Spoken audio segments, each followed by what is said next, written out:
சந்திரதேவாய நமக. ஒரு ஜாதகத்தில் எந்த கிரகங்கள் ஒரு மனுஷனை பணக்காரனா, நியாய பிரியனா, எல்லார இதயத்தில் ராஜ்யம் செய்யக்கூடியவன், எல்லா விதத்தில் திறமசாலியாக ஒரு மனுஷனை மாற்றுதுன்னா அது எந்த கிரகங்கள்? உதாரணத்துக்கு புதன், குரு, சுக்கிரன் இந்த மாதிரி சுப கிரகங்கள் லக்னத்தில் பிளேஸ்மெண்ட் ஆயிருந்ததுன்னா இந்த மாதிரி மனுஷன் ஜட்ஜாகவோ மிகப்பெரிய பணக்காரனா, நியாயப்பிரியனாக இருப்பான்.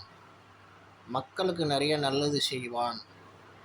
அது இல்லாமல் அவனும் மிகப்பெரிய ஒரு பர்சனாலிட்டியாக இந்த சமுதாயத்தில் உருவாகி நல்லதெல்லாம் செய்வான்.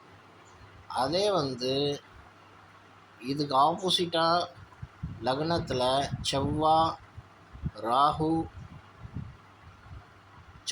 ராகு, சனி இந்த 3 கிரகங்கள் லக்னத்தில் பிளேஸ்மெண்ட் ஆகிருக்குன்னா இந்த மாதிரி ஆள் ரொம்ப குரூர புத்தி உள்ளவன், சொல்கிற பேச்சு கேட்க மாட்டான், ஹட்ட சுபாவம் உள்ளவன், ரொம்ப பிடிவாதகாரகன், நிறைய தின்னுவான், தேவையில்லாத விஷயத்துக்கு சண்டை போடுவான், ஷிடுன்னு கோவம் வரும், சொல்கிற பேச்சு கேட்காம பணம் இல்லாத நிர்தனமாக வாழுவான்.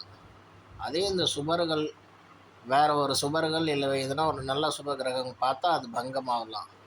பட் பொதுவாகவே இந்த மாதிரி ஆளுங்க சண்டைக்காரங்களாக இருப்பாங்க. ஸோ இந்த சுபர்கள் லக்னத்தில் இருந்தால் அது ஒரு புண்ணிய ஆத்மா. வாழ்க சோமதேவாய நமக.